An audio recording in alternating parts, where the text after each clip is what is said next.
What has been the overall effect on cricket after the introduction of limited overs? Well, the most important effect it has had on cricket is running between the wickets. I mean, I've seen the change come right in front of me. When in 1971 I first came into international cricket, one never saw the sort of running in between the wickets that's subsequently taken place, and that's only because of one-day cricket, where you actually drop the ball and you run. The other thing is fielding. The vast improvement in fielding has just been incredible. All you have to do is see some of the old cassettes of teams playing in the 50s and 40s, and you just notice the difference, the improvement in fielding standards. And then, of course, in batting improvisation, I never used to remember batsmen ever stepping down and hitting you over extra cover or moving inside, and playing you down the leg side. I mean, all this we have to thank one-day cricket, because it actually made batsmen try and take chances. And then bowlers at the same time have tightened up much more. The Yorker has been perfected to much greater extent, and you realize how to counter when a batsman is trying to move away from his wickets, where you try and bowl and so on.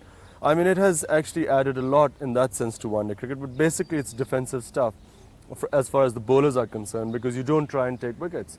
For batsmen, it's to improvise when a certain field is set, a defensive field is set, then how to break through.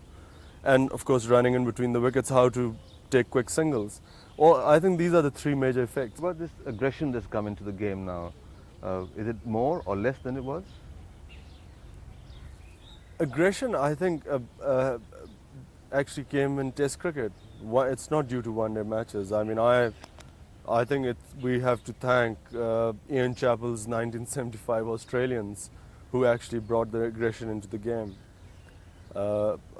It's not due to one-day cricket. Or money? Do you think it's due to money? I don't think so. It was just Australia is affected a lot by the American influence, and in American sport, the aggression has the will to win.